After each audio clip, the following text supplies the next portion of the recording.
Well, welcome to my first official podcast. I don't know what to call it yet. I'm thinking random letters or random thoughts of my utopia, but I don't even know if that's what I want to call it yet. So right now we'll just call it random letters or random thoughts. We're going to do everything on this podcast, talk about everything from sports to politics to movies, everything you can imagine. This is really just an introduction of myself. So my name is Ryan. Hello world. Let's see, where are we? Donald Trump, right? Everybody's been talking about that for a while. Everybody's so shocked Donald Trump is president.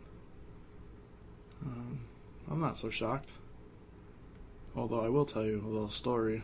I was on Twitter when he came down the steps at his hotel, or I believe down that escalator or whatever. And he came out and he was on CNN or Fox or something, and he said he wants to run for president. So I remember tweeting that night. Don't mind my dog. He barks. I work with my dog. I love him. His name is Charlie. So Trump came out and he said he wants to run for president. And I remember tweeting,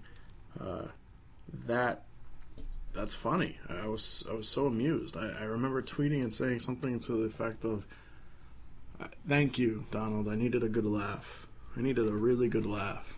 And he gave it to me. He definitely made me laugh that night.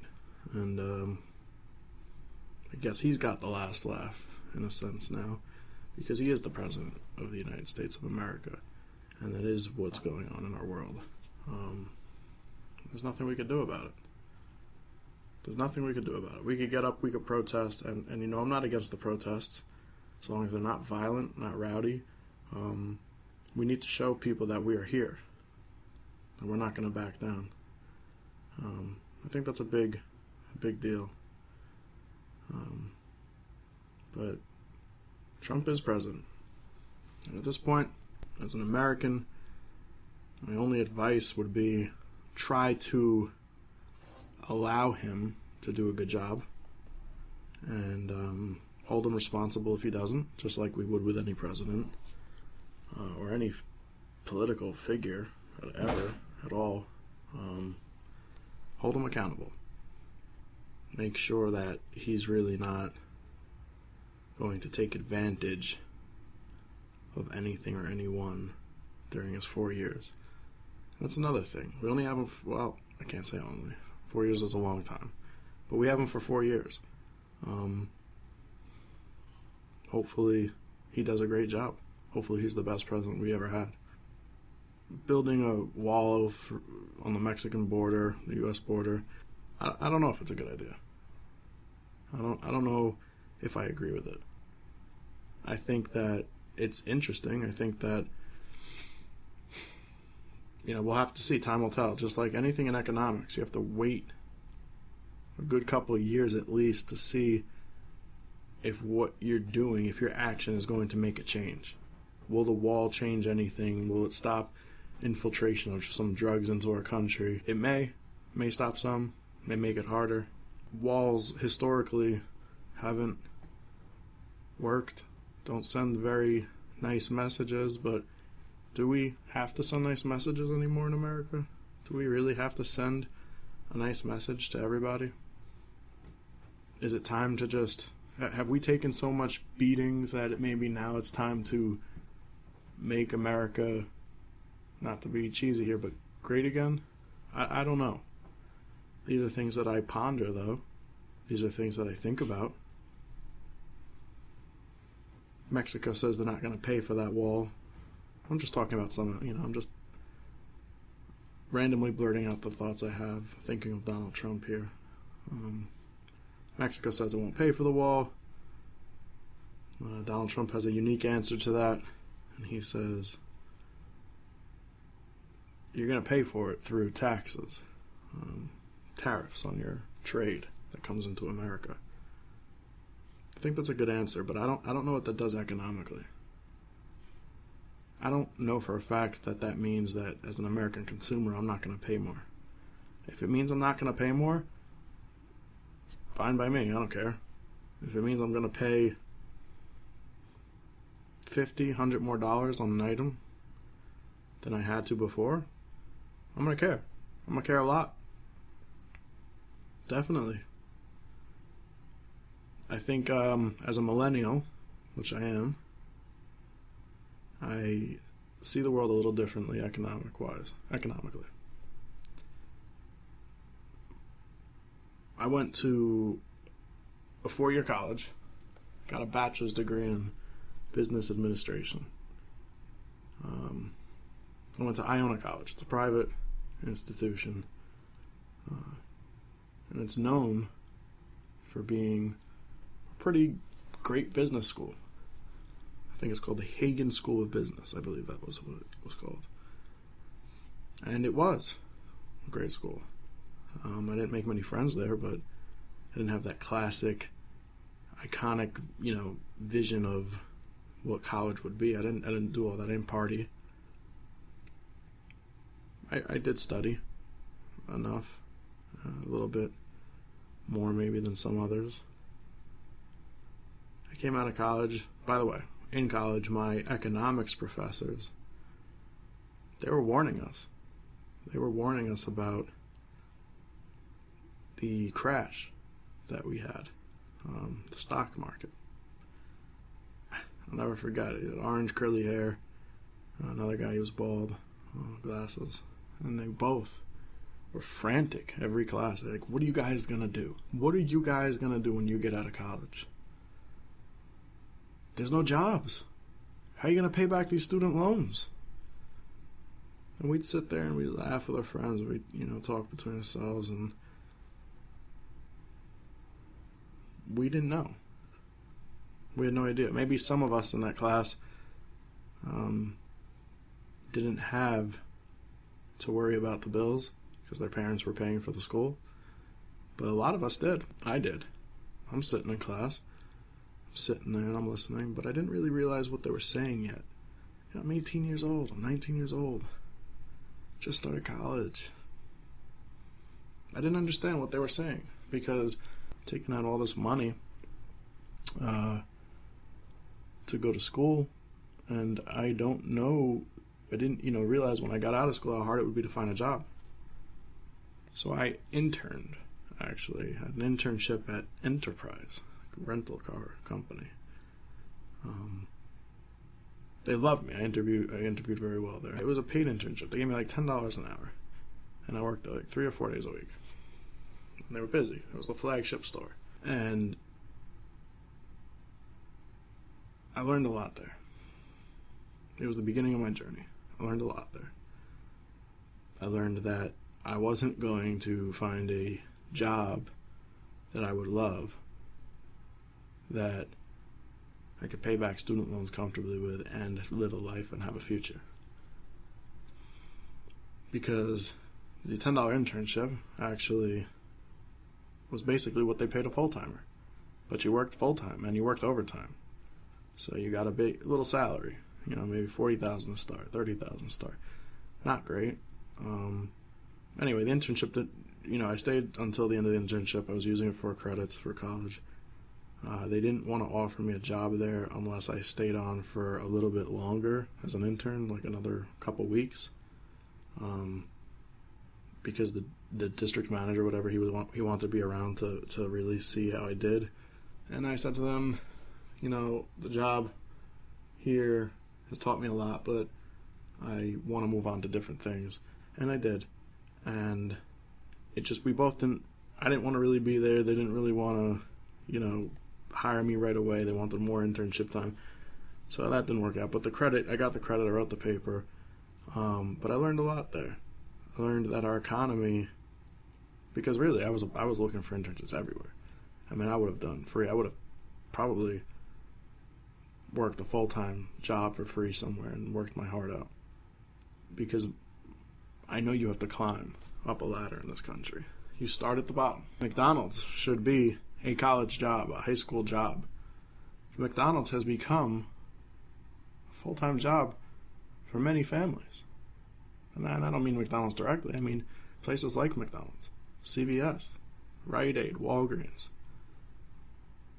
These are the jobs you see when you go online and look at job boards.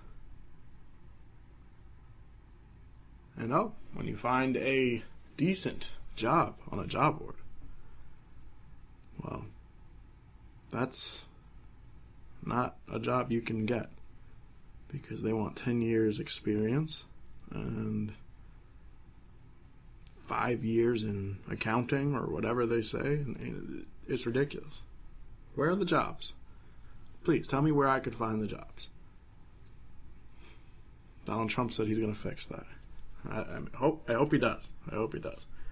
But I don't see. I hate to be the Debbie Downer or the pessimist in this situation, but I want to see our economy booming again. I want to see it. But when I go on job boards and or LinkedIn or whatever, and see what's going on, ain't nothing paying anything worth your time. It's all travel, it's all city, and a lot of it's just not worth it. But we'll save that for another podcast. I really do hope things shape up.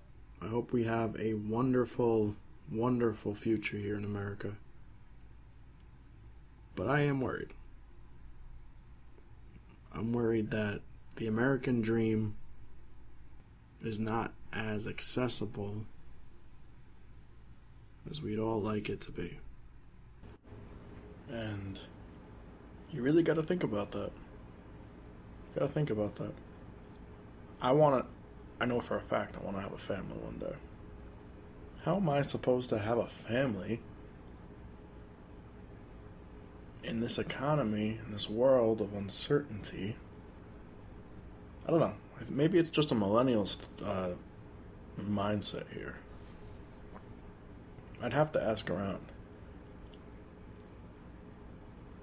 Maybe you guys could leave comments on the podcast, on the video, because I'm posting this on YouTube. Let me know what you think. If you're a millennial, if you're not, let me know. How do you really view what's going on in this economy? But it could be my view again. I am a millennial. So this is what I grew up. This is what I saw. This is what I'm seeing. This is my point of view. And I can do that on my own podcast because, well, I guess in this scenario I'd be my own boss, right? Because I'm just putting this up for free. I'm not a big radio star yet. Maybe one day I will be. Depends on whether or not you guys decide to put me there one day, or whether you like to hear my random blabbering, if that's a word. But random thoughts, I have them often. I never saw Fox News so happy. I am so happy for the people over at Fox News. And I never saw CNN so frustrated. I mean, the last 8 years, it's been the opposite of that. And I find it very, very funny how the tables have turned. CNN, ooh. Big loss, huh? And Fox News. It's like a in-your-face dunk with getting their guy in. I mean, it wasn't really their guy, but it was a Republican, conservative. I think I'm actually both. I'm bi-political. I don't know if the term has been coined yet, but I'm a bipolitical person. I believe in both parties. I think that both have something to offer. The Democrats and the Republicans both have very good points in their agendas. So a lot of people I talk to actually call me a moderate Democrat.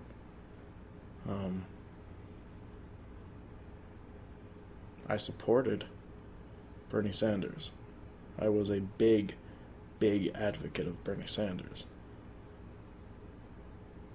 Some people give me flack for that. Some people love me for that. Don't really care what you think about it, but Bernie Sanders was my guy. I just think that he had a vision of an America that would be very unified. But I can't really say that because I know as a conservative, these people would not like Bernie Sanders at all. Because to them, he's a socialist.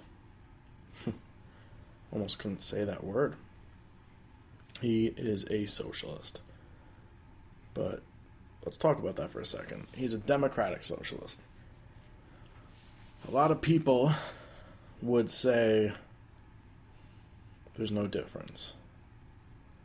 And a lot of people would say, well, Hitler was a democratic socialist in Germany. And this is all true. This is what I read, at least. This is what I've been told. This is what I have researched. But I guess I wanted to take the scary meaning away from socialist or democratic socialist. And I wanted to put out what that vision was and what Bernie really meant by it. You know, I think people just take it out of context. Everything anybody ever says, people take out of context all the time. Because everybody's trying to make you look wrong or stupid because they want to feel right. This is the world we live in. Everybody has a different view. Everybody. That's what makes this country so great. That we can bring that together in a mostly peaceful way. Even though we have a lot of hiccups. But we can have a free country and free thoughts. Freedom to think however you'd like to.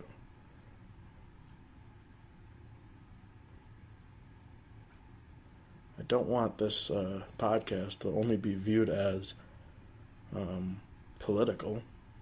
I am rambling on about political stuff or media or news stuff, but I do think about these things a lot, and it's important to think about. We all live in a country that we want to succeed very badly. We want our country to be strong. We want to have good futures. We want to have families. Be a good father, a good mother. We all dream for these things. You would be a liar if you told me you didn't dream of these things. So I'm sitting here rambling, and I'm looking up on the shelf here at my Bernie Sanders knitted doll, I guess. My aunt made me a Bernie Sanders toy. It's like wool crocheted version of him. Remember that guy, Bernie? CNN they're jumping on these Trump claims recently. Trump is saying that there's a lot of voter fraud. A lot of people voted illegally. That's what he's saying. There's not much evidence, and they're just really trying to get the story out there. That's all they're talking about all day. But where was CNN when Bernie Sanders was getting cheated in a rigged primary. Where was CNN? Because I watch CNN sometimes.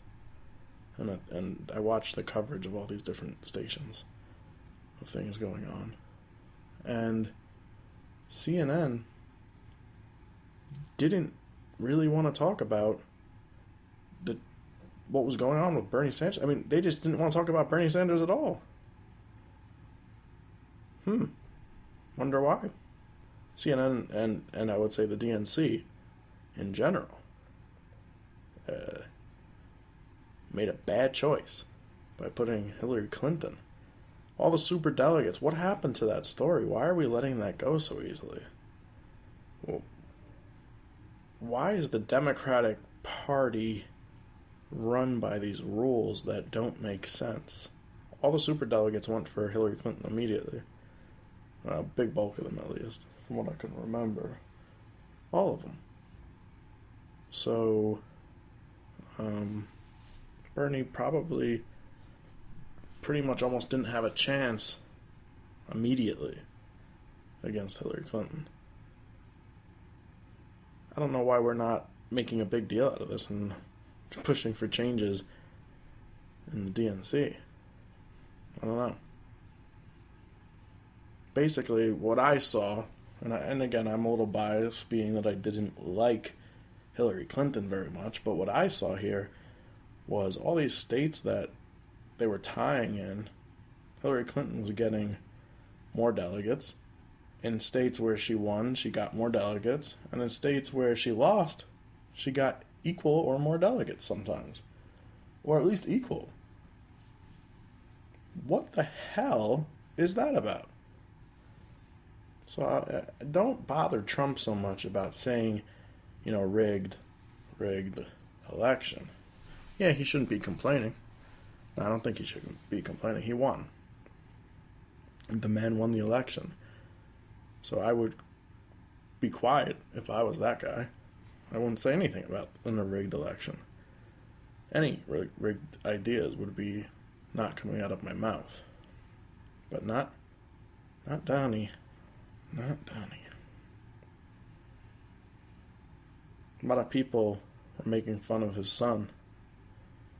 It's disgusting. Why do people take any opportunity to be bullies? I never got that. Everybody wants to be a bully.